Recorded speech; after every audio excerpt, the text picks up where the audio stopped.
Hello, Facebook. How is everyone? You caught me in the middle of flipping my hair. How is everybody today? I hope you guys are doing wonderful. I hope you guys have had a great weekend, and I hope you're ready for the week. And I am here to help you get ready. I'm here to help you get started. So first of all, if you're watching this video, I would absolutely love for you to share the video. We are going to be doing a devotion here in just a second. I got a couple of announcements that I want to make first. So if you're watching, please say hello so that I know you're here. I'm going to adjust my camera a little bit. My color is like really weird today. I'm not real sure what that's about, but it is what it is. But if you're watching, say hello so that I know who's here and I can chat with you guys. And anytime throughout our devotion today, please feel free to comment or ask a question or anything like that. I love interaction, and it makes these videos a lot more fun. Hey Jay, thanks for joining us. So first of all, let me get to my announcements first really quickly so we can get on into devotion. If you have not downloaded your free, it's backwards for y'all, I know, sorry, 10 Days of Joy devotion, I'm not real sure what you're waiting on. So this is a free downloadable printable devotion. All you have to do is go to my website, summerneal.com, and it's right there on the front. You just put your name and email and you'll get an email with it. And it's a 10-day devotion. So you're going to get 10 days to help just jumpstart you on the path of joy. And these are some things that I did, some things that helped me, when I went through a really hard time in my life. These 10 things that I talk about in the devotion, 10 Days of Joy. Y'all, I'm really proud of it because I did it all myself. I don't have people, okay? I have Summer, and that's it, okay? I do have a photographer, Katie. She's the best.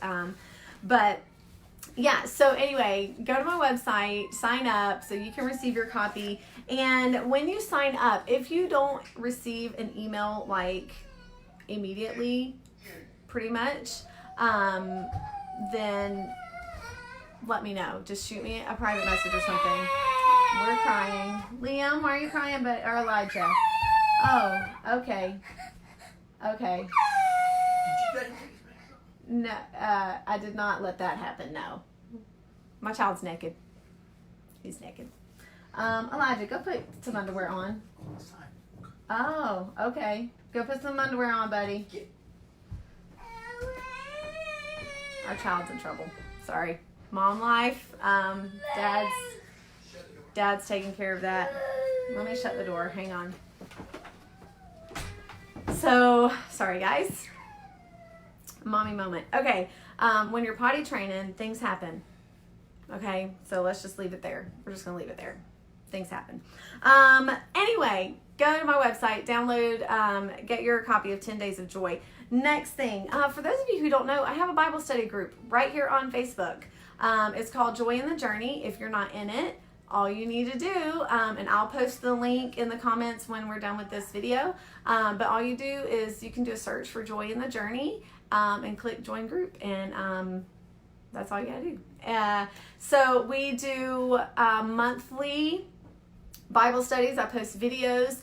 This month we're gonna do it a little bit different. I'm not gonna post as many videos because I've got some new stuff I'm working on for all of you.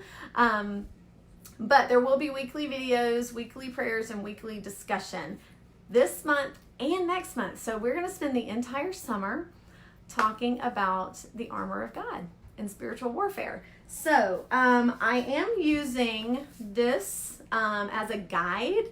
So why is it that when I hold these up, the color gets better? That's weird.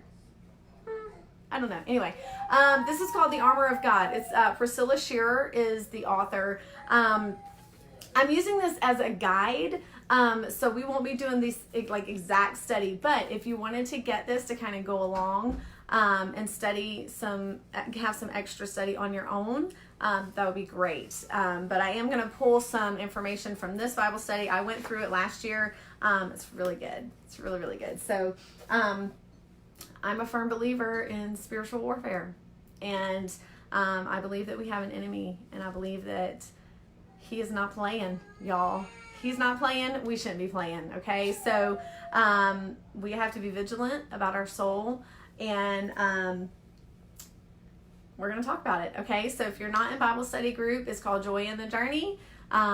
It's me. The cover photo is me holding up a sign that says Joy in the Journey. You can't miss it, you guys. So we're going to be talking about spiritual warfare and the armor of God and how we can, avert the advances of the enemy. All right. My child's still crying. Don't know if y'all can hear that, but it is what it is. The Hubs is taking care of business. He does that while I'm doing my videos. So, bless his heart. So moving on to our devotion for today, guys. So, I'm trying to fix this color. This is kind of making me a little crazy. I don't know what's up. Anyway, we're going to talk about comparison. If you saw my post from Saturday, I talked a little bit about this, a little bit about comparison. And, my current favorite quote is, comparison is the thief of joy. If you're watching, just shout out hello at the bottom. Feel free to comment. But yes, it is definitely, I wholeheartedly believe that. And we struggle with that just as a society. And I think part of that is because we're a very social media driven society, and we like to see the pretty lives of the pretty people and the, all the pretty houses and all the pretty gardens and, all the pretty churches and all of those things. And it can really create this mindset or atmosphere of theirs is better than mine, or they have what I want, or, that sort of thing. And as a woman, I know personally, hey Tasha, I know personally I struggle with this, and I struggle with it. I have in the past, and I still do it now. I have days, every now and then. Honestly, the other day something popped up on Instagram and I watched it, and my first thought was, well, good for her. And that was a very sarcastic good for her. And so it was like, and then I had to stop myself and think, well, it is good for her because that is what God is doing for her. And God has something different for me. And I think that's what we have to do whenever we have those times where comparison creeps up and kind of rears its ugly head at us. We have to have that moment of, okay, I need to take a step back and I need to, kind of take in what's really happening here. And I have some notes, and I want to read a scripture to you guys. It is found in 2 Corinthians chapter 10 and verse 12. And I'm reading from the New International Version here. It says, we do not dare to classify or compare ourselves with some who commend themselves. When they measure themselves by themselves and compare themselves with themselves, they are not wise. So we see in that scripture that God is saying, hey, don't play this game. Don't compare yourself with other people. And I'm going to reference this book a bit here. It's called Why Her? If you haven't read it, you guys need to read it, especially you girls. Girls. I say you guys a lot, but girls especially need to read this book. It's called Why Her? It's by Nikki Koziarz. I know that's backwards for you guys. Sorry. But this book changed my life. For real. Almost as much as the Bible, but not quite.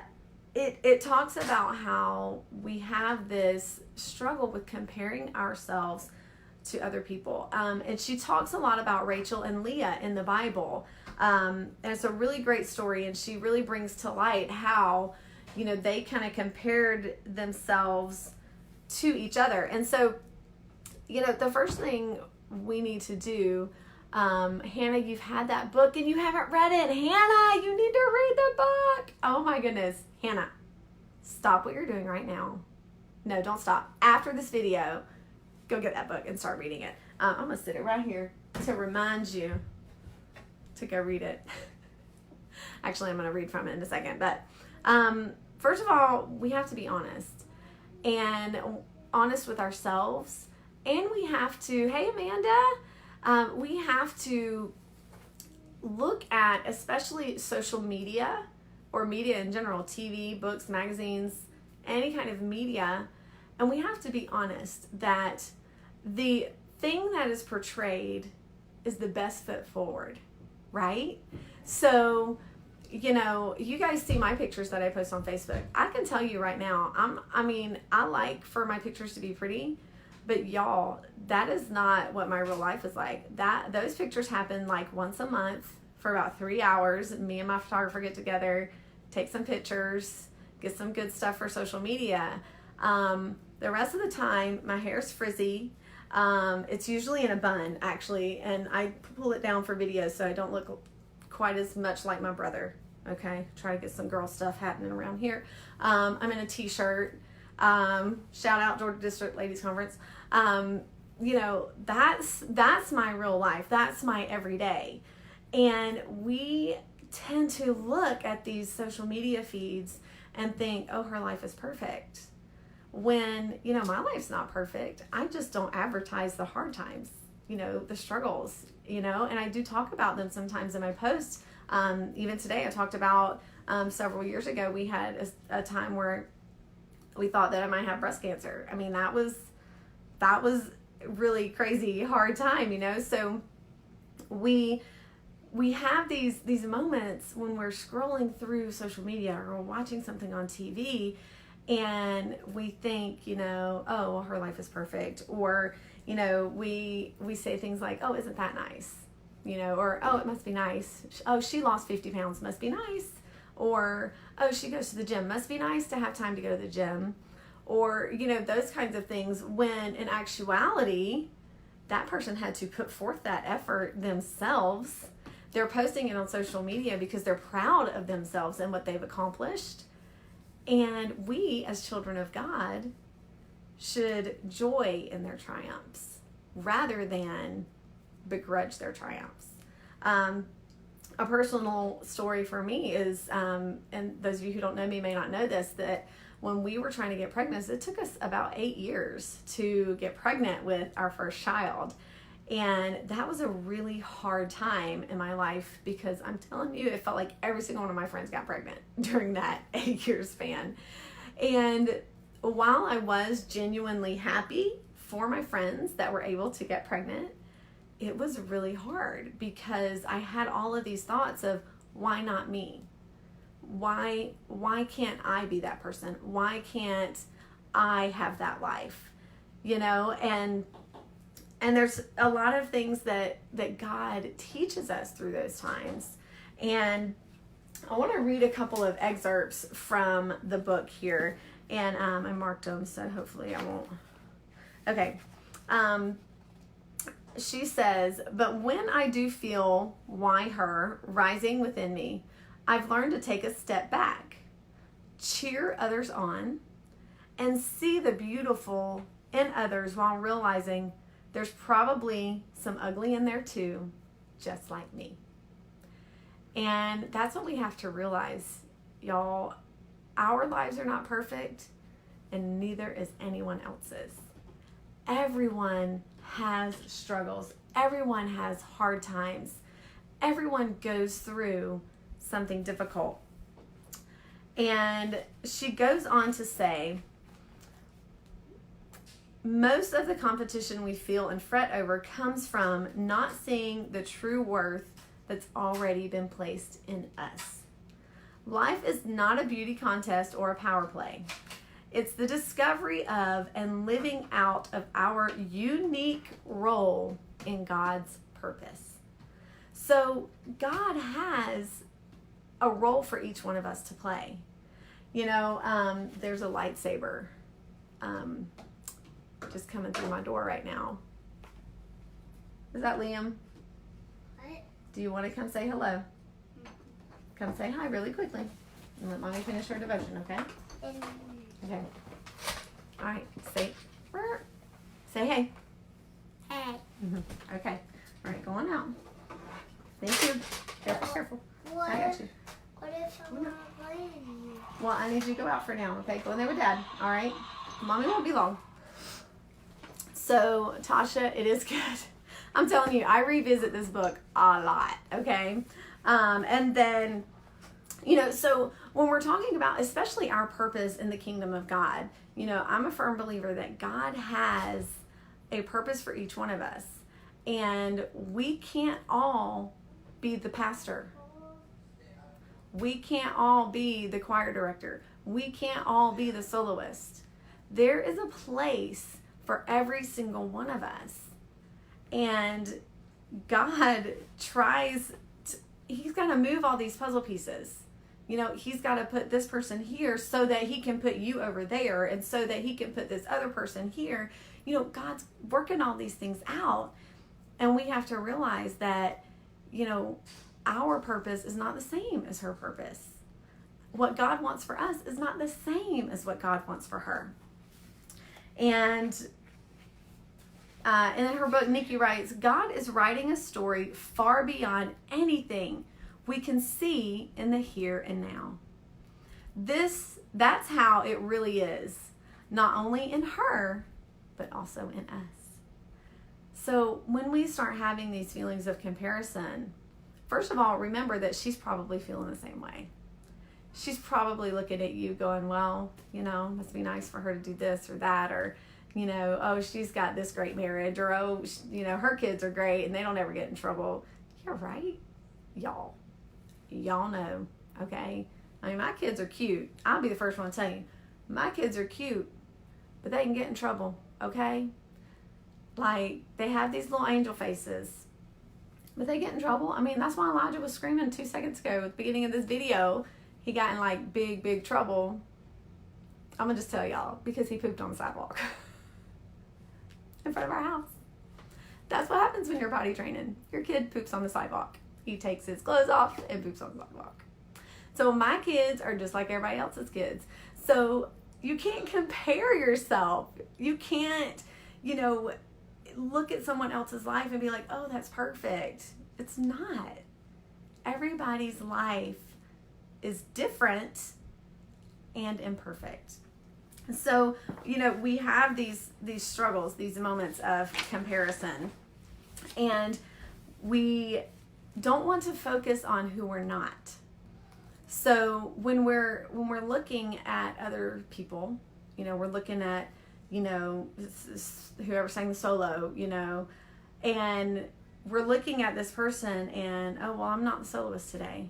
Well, no, you're not, but you are a choir member, or you are the Sunday school teacher. I remember my Sunday school teachers vividly. And as far as I know, the one I'm thinking of in my head, I've never heard her sing a solo, ever. But she touched my life in ways that no one else I go to church with right now ever has. And if she had focused on, well, nobody ever asked me to sing the solo, instead of focusing on being a Sunday school teacher where God placed her, she might not have touched me the way that she did. Focus on who you are and who God is making you to be. Focus on who you are. Don't look at her, whoever her is, whoever she is. Don't look at her life and begrudge it. Look at her life and be happy for her, joy with her, and then look at your life and be happy for yourself. Be thankful for what God is doing in your life and where God is moving you to. And the last thing that I want to point out today, and it's something that Nikki talks about as one of the chapters in her book. It's called You Didn't Do Anything Wrong. And I remember I told you guys earlier that, it was a struggle when I was trying to get pregnant and seeing everybody around me getting pregnant and, seeing people who I didn't think deserved kids, or didn't think could take care of kids. And they were like spitting out kids like left and right. And I remember thinking, what did I do wrong? Why not me? Why her and not me? And that was a really, really hard battle for me. And God is trying to tell us that just because he doesn't say yes at this very moment doesn't mean you did something wrong. You didn't do anything wrong. It's just not your time. Yes, Elijah. I want to say hey. You want to say hey? Come here. Elijah would like to say hey. Okay, now I'm just going to pick you up just a little bit so we can see your head. Hey. Okay, go on out and close the door, please. Whoop, it's okay. You're good. You're good. You're good. He fell over. Sorry, guys. Yes, I'm almost done, guys. Please go in there with Daddy. Watch where you're walking, buddy. I got you. Go on in there with Dad. We'll see. Close the door. So, can you close the door, please? Elijah, close the door, buddy. So, don't let the enemy tell you that you've done something wrong. Don't let the enemy make you think that God is punishing you for something. Because even if you did sin, even if there is some big blemish on your life, whatever the case may be, God doesn't hand out punishment that way. I'm just telling you like it is. God does not hand out punishment that way. And, a lot of times he's trying to say the opportunity isn't yours, but you didn't do anything wrong. This opportunity is for her, but you didn't do anything wrong. So don't let the enemy use that against you. Don't let him creep bitterness and anger into your heart toward your fellow sister or friend or brother or whoever the case may be. Because any little pinhole that the devil can use, he'll use it. And when we are spending our time comparing ourselves to others, looking at all the things that we're not and they are, instead of all the things that we are and maybe they're not, because it's going back and forth here, guys. She's looking at you the same way you're looking at her. Joy in each other's victories, in each other's beauties, and in each other's triumphs. And don't get stuck on who you're not. I remember I was struggling relatively recently. But I remember I was praying and I was like, God, I just don't understand. I don't understand why, this person is doing this, and I'm not. Why am I stuck here in this place? And I felt like I wasn't moving forward. And God spoke to me and he said, it's not your time. It's her time, and that really resonated with me that, timing is important because you don't want to get ahead of God's timing. You want to be where he wants you to be when he wants you to be there, right? You don't want to be running this race and, overshoot your mark. You want to be in the right place at the right time for God to do what he needs to do to fulfill purpose in your life. And when you see someone else fulfilling purpose in their life, it's their time. They're hitting that right mark at that right time that God has put in their life. It doesn't mean that you didn't do anything wrong. It doesn't mean that you did anything wrong, rather. It doesn't mean that you're not moving forward. It doesn't mean that God's not still working in your life. It simply means that is for her, and it's her time to have it, and your time will come. So I want to read another excerpt, and if you're just joining us, I'm reading from Why Her? It's a book by Nikki Koziarz. It's all about comparison and how we struggle with it and ways that we can kind of overcome it and look past it. So I'm going to read here, surrender. She's talking about submitting to God and to his will. Surrender is one of those words I think we get confused. We tend to think it's a position of giving up. But godly surrender is more of a trusting God stance. And I love that because it's so true, guys. Surrender isn't backing down from a desire. It's resisting the need to control things we've asked God to direct. I'm going to read that again because I want y'all to get it. It's resisting the need to control things we've asked God to direct. If we are trying to fulfill a purpose that God has in our life, we've got to give him control of it and follow his leading and let him put us in the right place at the right time. I know most of our moms told us when we were little that we could do anything and everything. But ultimately, here's the truth. We are not gifted in every area, and we are not made for everything. Not every God assignment on this earth is ours to do. And in a world as self-centered as ours, few things are more important than embracing our awareness of this.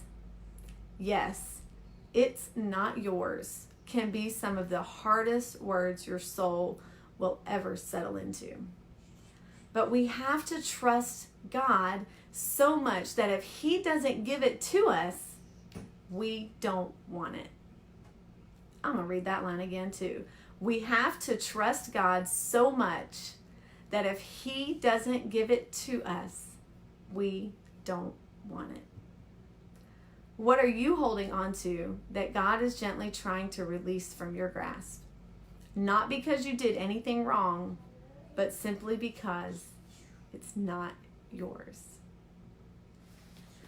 So when it comes to comparison, we have to come to a place where we trust God so much that even though he says, this is not yours, we trust and believe the thing that he is going to give us is going to be so much greater and so much better than we could ever imagine. And we will be satisfied in it. Our bishop at our church, when we were trying to get pregnant, I remember he told us that he prayed for us often. We talked to him a lot about it. And he told us that he had prayed and God did not tell him that we were going to have a baby. He said he didn't feel like that was, what God was telling him. But he said that God led him to tell us that whatever the outcome, we would be satisfied. And we held on to that promise because in the months before we got pregnant, we had basically settled within our souls that we would not be parents.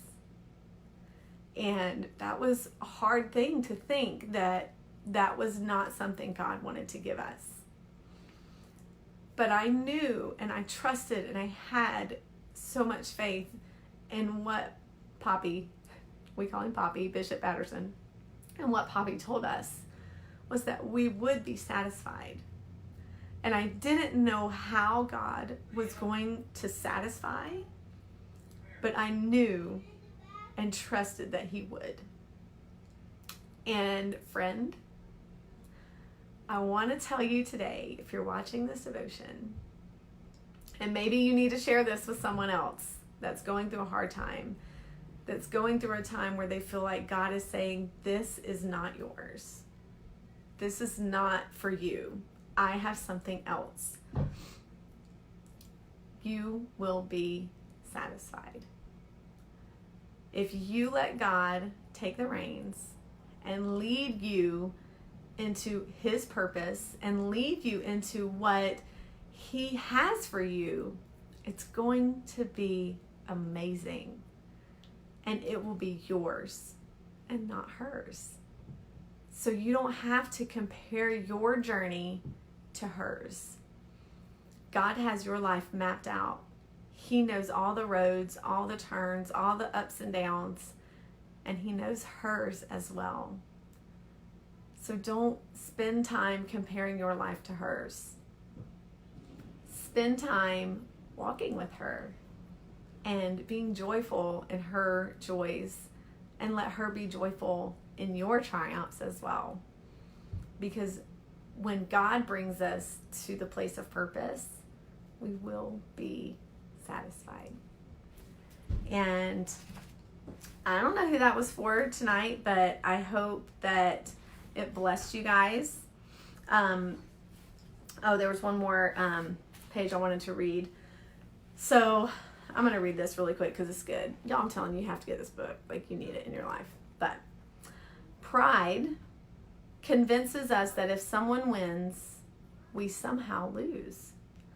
But choosing to live a God promise-filled life means believing that if she wins, we all win.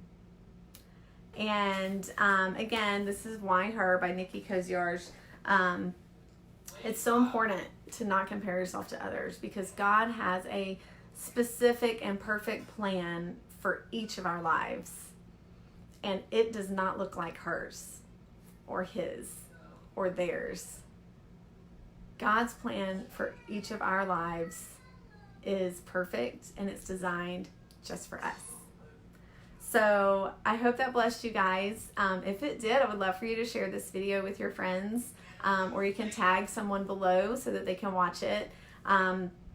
Guys, I have to remind myself of this every day. Okay, like I have days where I do great, and then I have other days where something just pops up and I'm like, oh, why her? And then I'm like, no, Summer, rein it in. So I hope you guys have a wonderful week, and spend some time just in self-reflection, and make sure you're not comparing your journey to anyone else's. And if you haven't joined Bible study group, Joy in the Journey, I'll post the link in the comments. Make sure you do that. We're going to be studying about spiritual warfare and the armor of God this month. And again, if you haven't signed up to receive 10 Days of Joy, you need to do that. It is free, totally free. Go to my website, summerneal.com, and just name an email and you will get your free devotion. So I hope you guys have a wonderful week, and I can't wait to see you guys next week on Live at 5. See you again soon. Bye-bye.